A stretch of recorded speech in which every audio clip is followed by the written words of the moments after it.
Hello everyone, હું doctor Hasmukh બલર, હિમેટોલોજિસ્ટ અને બોન મેરો transplant physician, BCI Surat. આજે આપણે વાત કરીશું બોન મેરો ટ્રાન્સપ્લાન્ટ એટલે શું અને બોન મેરો ટ્રાન્સપ્લાન્ટ કઈ રીતે થાય છે.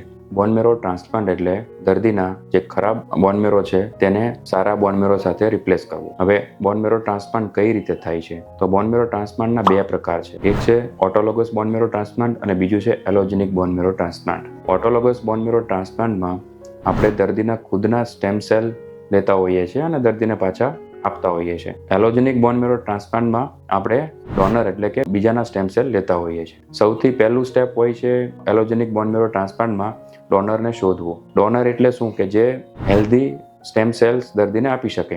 તો સૌથી વધારે મેચ થવાની શક્યતા એમના ભાઈ બહેન જોડે હોય છે. કોઈ પણ દર્દીના ભાઈ બહેન જોડે સૌથી વધારે મેચ થવાની શક્યતા હોય છે. એમના જોડે જો મેચ ના થાય તો એમના બચ્ચાઓ હોય તો છોકરાઓ સાથે અને બચ્ચાઓ ના હોય તો માતા પિતા સાથે. એટલે આમાંથી કોઈ જોડે મેચ 100% મેચ થાય તો આપણે એ લેતા હોઈએ છીએ. અને એમના જોડે પણ મેચ ના થાય તો ઘણી બધી ડોનર રજિસ્ટ્રી હોય છે કે જેમાં સ્વેચ્છાયિક સ્ટેમ સેલ આપનારા ડોનર દાતાઓ અવેલેબલ હોય છે. એકવાર ડોનર મળી જાય પછી આપણે બોન મેરો ટ્રાન્સપ્લાન્ટના સેકન્ડ સ્ટેપમાં દર્દીને બોન મેરો જે આપણે આપવાના છીએ એના માટે જગ્યા કરતા હોઈએ છીએ અને કન્ડિશનિંગ કહેવાય છે. કન્ડિશનિંગ એટલે કે દર્દીઓના ખરાબ સ્ટેમ સેલ જે છે એને નાશ કરવા, જે કિમોથેરાપી અથવા રેડિયોથેરાપીથી એટલે કે ઇન્જેક્શન્સ આપીને અથવા શેક આપીને આપણે નાશ કરતા હોઈએ છીએ. આમાં કોઈ જાતનું ઓપરેશન નથી, એટલે કોઈ હાડકું કાઢી લેવું કે હાડકાને બદલી નાખવું એવું આવતું નથી. આ સિમ્પલ ઇન્ફ્યુઝન એટલે કે આપણે જે બોટલ ચડાવતા હોય ને IV ડ્રીપ, એ પ્રકારની ટ્રીટમેન્ટ હોય છે. દર્દીના હાડકામાં જગ્યા થયા પછી આપણે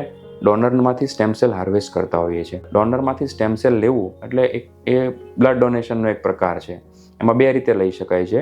એક આપણે દર્દીના બોન મેરો એટલે કે અસ્થિ મજ્જામાંથી સોય નાખી ને એમાંથી ફ્રેશ બોન મેરો લેતા હોઈએ છીએ. અને બીજું peripheral blood stem cells harvest એટલે કે આપણે જે રીતે પ્લેટલેટ બનાવતા હોઈએ એમ દર્દીની અહીંયાથી સોય નાખી અને એમાંથી આપણે સ્ટેમ સેલ લઈ લેતા હોઈએ છીએ. આ જે સ્ટેમ સેલ આપણે કલેક્ટ કરતા હોઈએ છીએ એ બેગમાં, અને એને પછી આપણે નેક્સ્ટ સ્ટેપ એટલે કે સ્ટેમ સેલ ઇન્ફ્યુઝન દર્દીના નસ વાટે જે રીતે આપણે બ્લડ ચડાવતા હોઈએ એ રીતે આપણે એને ચડાવી દેતા હોઈએ છીએ.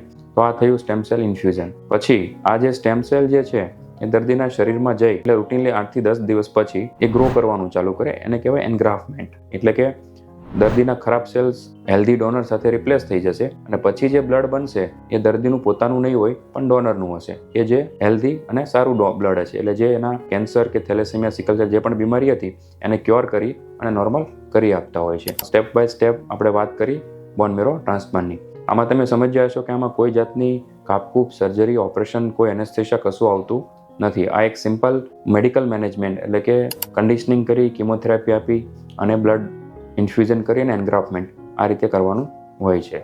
Thank you.